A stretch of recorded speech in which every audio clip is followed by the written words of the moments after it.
સરકારી યોજનાનો લાભ લેવા અને ફોર્મ ભરવા માટે અમારી ચેનલને સબસ્ક્રાઇબ કરો। મિત્રો, આજે આપણે વાત કરવાના છીએ કિસાન પરિવહન યોજના વિશે, જેમાં ખેડૂતોને 75,000 રૂપિયાની સહાય છે એ આપવામાં આવે છે। આ યોજનાનો લાભ કોને કોને મળવાપાત્ર છે, તે ઉપરાંત આના માટે તમારે અરજી ક્યાં કરવી, આ તમામ માહિતી તમને આ વિડીયોની અંદર આપવાની છે। તો વિડીયોને પૂરો જોવા વિનંતી। જો તમને વિડીયો ગમે તો લાઈક કરી દેજો, તમારા મિત્રો સુધી શેર કરજો અને ચેનલને સબસ્ક્રાઇબ કરી લેજો, જેથી આવી કોઈ પણ માહિતી આપ સુધી પહોંચતી રહે। તો ચાલો શરૂ કરીએ।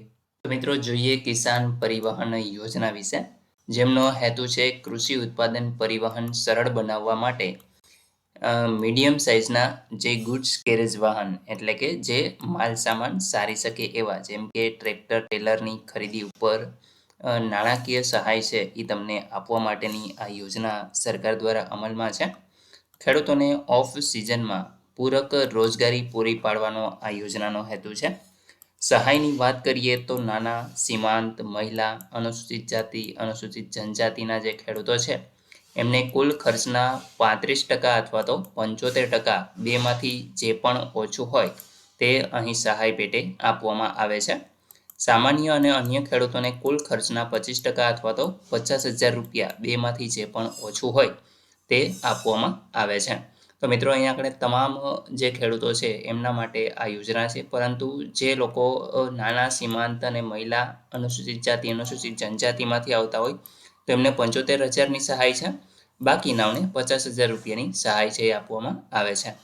ટ્રેક્ટર ટેલર ખરીદવા માટે રાજ્યના તમામ ખેડૂતોને કુલ 20% અથવા તો 30,000 બેમાંથી જે પણ ઓછું હોય તે પેટે સહાય છે એ મળવાપાત્ર થશે। ત્યાર પછી મિત્રો, વાત કરીશું યોજનાનો લાભ કોને મળશે, તો કે રાજ્યના તમામ ખેડૂતોને ખાતા દીઠ 10 વર્ષમાં એક વખત છે એ તમને આ યોજનાનો લાભ મળવાપાત્ર થાય છે।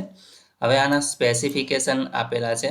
તો એમાં મિત્રો, લાભાર્થી ખેડૂતે CMVR એટલે કે સેન્ટ્રલ મોટર વ્હીકલ એક્ટ જે છે એ હેઠળ નોંધણી થયેલ હોવી જોઈએ અને 600 કિલોગ્રામથી 1500 કિલોગ્રામ સુધીના જે ભાર ક્ષમતા ધરાવતા માલવાહક વાહન છે એ પૈકીના વાહનની ખરીદી કરવાની હોય છે।